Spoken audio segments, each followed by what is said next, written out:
ไปดีเนาะครับพระเจ้าตุยแสนจันทร์คนไหนวันนี้จะแปลงหม้อหุงข้าวกันเนาะเวลาไฟบุกเข้าห้อนหม้อหุงเนาะทำสม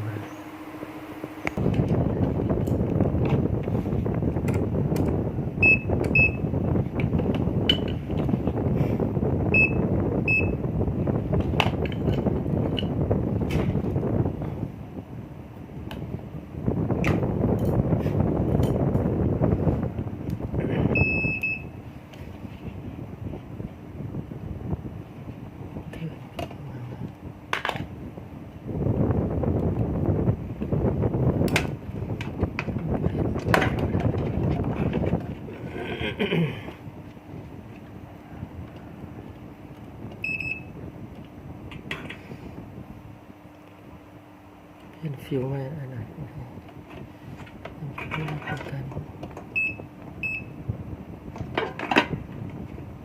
เห็นตัวเล็กมันใช้ความร้อน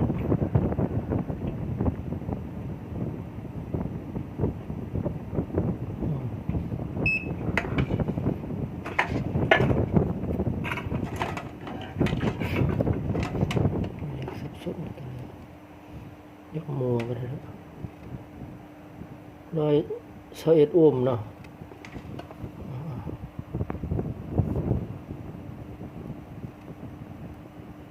100เป็นโอห์มนะกล้องจังหวะเนาะกล้องเรา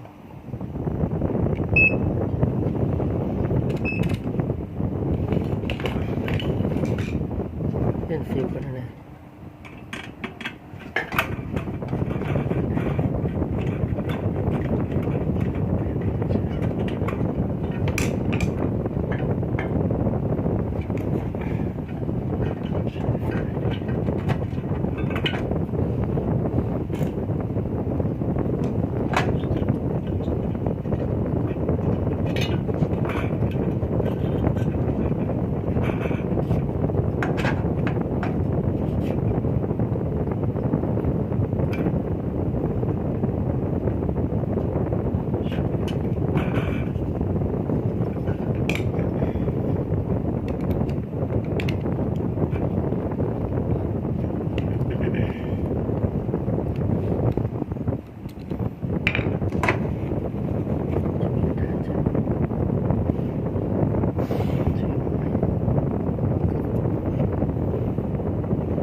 ฟิวข้างในไม่เห็นมองเลยไม่โฟกัสไปใช่ไหม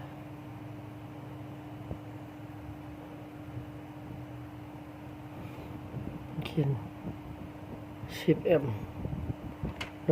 165 องศา250 โวลต์เนาะอาจารย์นี่เปลี่ยนฟิวเลยฟิวขาดนะเปลี่ยนฟิวจะไปก่อน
เป็นยังไงจะเข้าไปแล้ว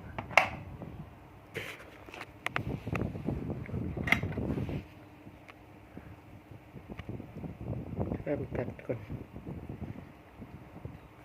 แมกเนตมูสิฟริงลิสเบลล์จะช่วยแมกเนตบูดีดมานะไม่ไปเลยชุกได้จัง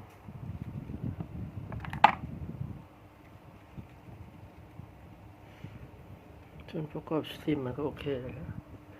เห็นบุสุกเงินนะเข้าใจได้ไงก็ต้องเอาขอบใจหลายๆ